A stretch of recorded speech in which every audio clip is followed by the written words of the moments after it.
O dia 21 de setembro foi instituído como o Dia Mundial da Doença de Alzheimer. A doença que afeta principalmente o córtex cerebral foi apresentada ao mundo pelo psiquiatra alemão Aloysius Alzheimer em 1906, durante um congresso científico na Alemanha. Mesmo já transcorrido mais de um século desde a sua descrição, a doença permanece grandemente desconhecida e negligenciada. E a data serve como oportunidade para sensibilizar as pessoas, o público, o poder público, as autoridades, os profissionais de saúde para essa doença, cuja prevalência cresce muito no Brasil e no mundo. Falaremos também da polêmica em torno da aprovação recente de um novo medicamento para o tratamento do Alzheimer.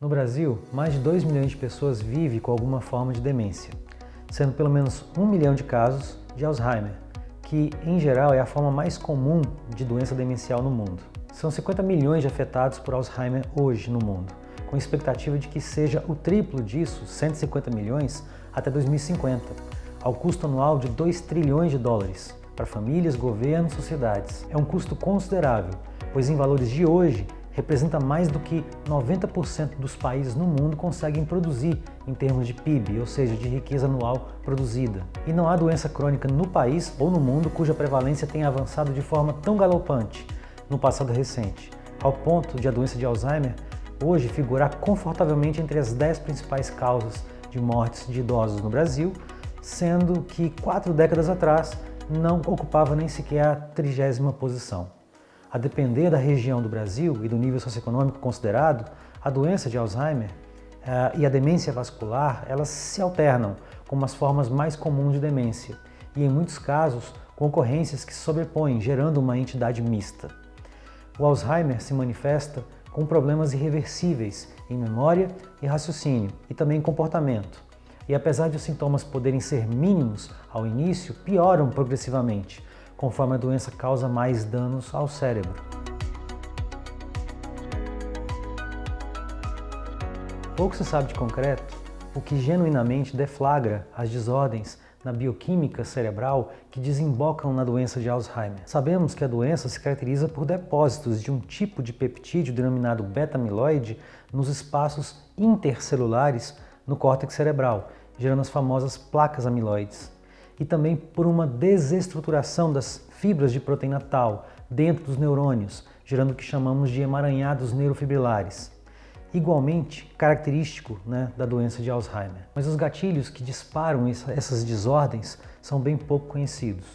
Mesmo o que se considera como Alzheimer veio na última década sendo bastante debatido, por conta de uma compreensão crescente de que distúrbios neuroquímicos diferentes poderiam, no fim, resultar em manifestações clínicas tão parecidas ao ponto de serem todas acolhidas sob uma mesma denominação de Alzheimer, mesmo tendo origens bioquímicas bem desiguais. Isso levou o National Institute of Aging, o NIA, que é o braço do NIH norte-americano para a educação e para a pesquisa em envelhecimento, a soltar uma proposta bastante arrojada de reconceituação do que seria o Alzheimer para uso em pesquisas científicas, que são os critérios ATN, onde a representação da presença do peptídeo amiloide seria representada por A, T seria para a presença de taupatia e N seria para a neurodegeneração. Segundo esses critérios, passa a ser Alzheimer os casos que se mostram apositivos, ou seja, com amiloidose detectada no líquido cefalorraquidiano ou por imagens em PET scan, acompanhado ou não de taupatia. Mas sabemos que esses exames não estão acessíveis a todos. E por isso o diagnóstico das demências, aí incluindo o Alzheimer, segue sendo um desafio e um exercício essencialmente clínico, ou seja, alicerçado em entrevistas médicas minuciosas, detalhadas, acerca da história do paciente, das circunstâncias do aparecimento dos sintomas e da progressão da doença e do comportamento da pessoa, entre outros fatores.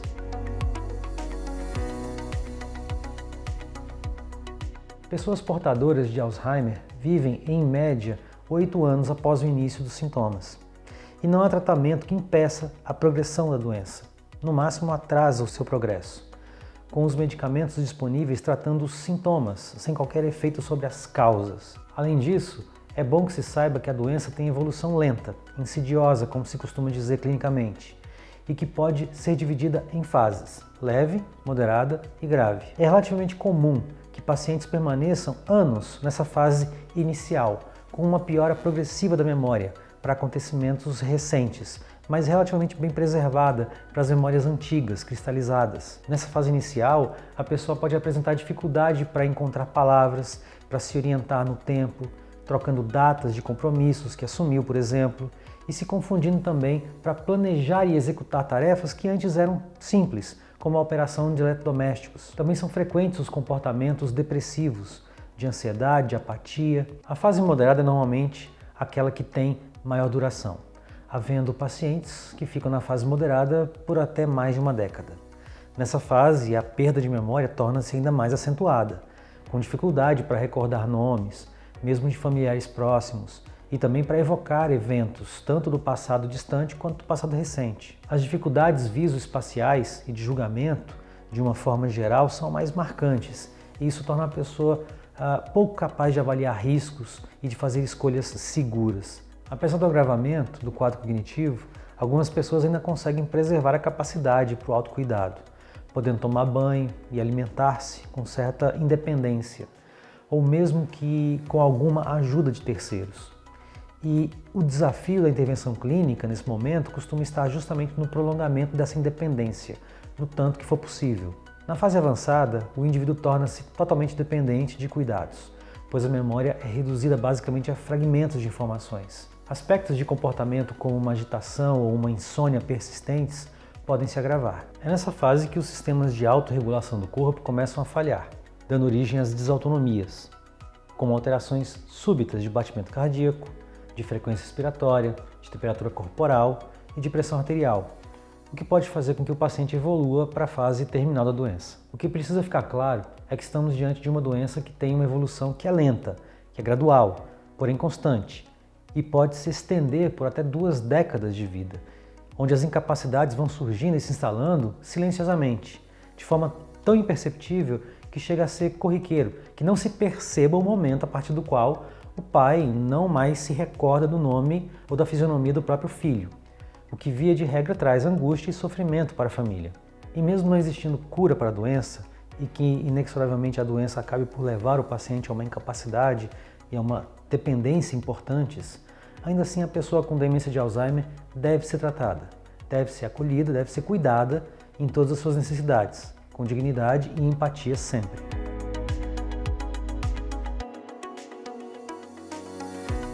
Do mesmo modo que acompanhamos em tempo real o desenvolvimento das vacinas contra a Covid-19 atualmente, a comunidade científica e clínica também aguardava e acompanhava com grande expectativa os resultados sobre o aducanumab, um anticorpo monoclonal humano contra o peptídeo beta-amiloide que se demonstrava muito promissor e prometia uma faxina cerebral, alterando significativamente o curso natural da doença. Os resultados da fase 3 dos testes clínicos se revelaram decepcionantes, pois apesar dos achados apontarem para uma redução da densidade das placas beta-amiloide em 1 ano de tratamento, os efeitos clínicos não se mostraram robustos, interferindo muito pouco no desempenho e na funcionalidade dos pacientes, que permaneceram com prejuízo nas suas capacidades de recordar e de raciocinar. A última aprovação de um tratamento contra o Alzheimer havia acontecido apenas em 2003, quando um fármaco chamado memantina chegou ao mercado, e isso representa uma taxa de fracasso de medicamentos testados superior a 99%, sendo a maior taxa de rejeição em todas as especialidades médicas. Mesmo a estratégia com anticorpos monoclonais já havia falhado antes, a exemplo dos ensaios com gantenerumab, crenezumab e solanezumab, encerrados entre 2017 e 2018. Todo esse cenário justificava a grande expectativa em torno do aducanumab. O que aconteceu de fato foi que esse anticorpo monoclonal, desenvolvido pela empresa Biogen, foi avaliado em 2 ensaios clínicos randomizados de fase 3 idênticos, mas conduzidos separadamente, o ENGAGE e o EMERGE, ambos planejados para fornecer dados de resultados de 18 meses em pacientes com declínio cognitivo leve e com Alzheimer de CDR meio a 1, todos com exames PET-scan amiloide positivos, ou seja, A positivos, segundo aquela classificação ATN a qual nos referimos anteriormente. Durante o estudo, os participantes receberam uma dose baixa ou uma dose alta do medicamento, de 6 mg por quilo ou por 10 mg por quilo de peso corporal. No meio dos testes, em março de 2019, ambos estudos foram encerrados, após uma análise preliminar, que já estava planejada para ocorrer no meio do estudo mesmo. A análise não encontrou nenhum benefício em relação ao placebo, quer em doses baixas ou altas. Aí vieram as análises derivativas. Uma análise isolada, só do estudo eMERGE, e juntando dados adicionais, vindos dos 3 meses a mais de dados colhidos a partir daquele ponto de análise preliminar, até a efetiva interrupção do estudo, mostrou um benefício para os pacientes, mas limitada aos que tomaram apenas a dose mais alta do medicamento. E isso foi o que embasou o pedido de registro do medicamento em julho de 2020 junto ao FDA americano, que, após algum debate e muita polêmica, acabou por aprovar em 7 de junho, agora de 2021, o aducanumab comercialmente, conhecido como Aduhem, para o tratamento dos diferentes estágios da demência de Alzheimer. Para quem acompanhou a questão, não preciso descrever a profunda suspeição que a comunidade científica levantou com diversas sociedades técnicas, como a American Geriatric Society e outras, expressando seu temor de que a aprovação do aducanumab seria prematura, por se tratar de resultados parciais, vindo de um único estudo clínico conduzido pela metade e que não teve seus achados publicados ainda, e que sequer foram confirmados pelo outro estudo que estava sendo feito em paralelo. Tudo isso sem considerar que os benefícios supostamente produzidos foram mínimos. Afinal, toda e qualquer terapia com anticorpos monoclonais não é isenta de efeitos adversos. No estudo eMERGE, cerca de 1/3 das pessoas tratadas desenvolveram anormalidades detectadas por exames de imagem, como edemas e microhemorragias, ocorridas no curso do tratamento. São achados que podem ser graves em alguns casos e não podem ser negligenciados, demandando que os benefícios da terapêutica sejam substanciais e não apenas marginais, para compensar o risco do uso de um produto como esse. E uma nova reviravolta nessa história aconteceu quando o próprio FDA, após manifestar a aprovação do medicamento, alterou sua indicação clínica, para que fosse prescrita apenas para os casos leves do Alzheimer, grupo com o qual o remédio foi efetivamente testado. No Brasil, a empresa Biogen ela anunciou ter solicitado a aprovação do aducanumab pela Anvisa, junto à Anvisa, que até a gravação desse vídeo ainda não havia decidido se o medicamento também será liberado no nosso país. É imprescindível que, caso essa aprovação venha a acontecer aqui no Brasil, que ela venha acompanhada de uma especificação extremamente clara e precisa sobre o grupo de pacientes para o qual o medicamento estará sendo aprovado, sob risco de a Anvisa ter que ficar reformando suas decisões, a exemplo do que acabou de fazer o FDA, e assim só contribuindo para jogar mais dúvida em cima de um cenário que já está repleto de incertezas. Na interpretação da SPGG, rejeitar a eficácia do aducanumab com base nesse estado da arte não significa que o desenvolvimento da droga deva cessar. Os fatos como estão aí devem servir para aprendermos lições importantes e realizar outro estudo clínico, preferivelmente com doses altas, com duração mínima de 1 ano e meio e com monitoramento constante dos efeitos adversos. Embora reconheçamos os enormes custos e anos de esforço que serão necessários, é importante reconhecer que apenas entusiasmo não basta para que um novo medicamento se mostre eficiente. É necessário que convença a comunidade científica e médica.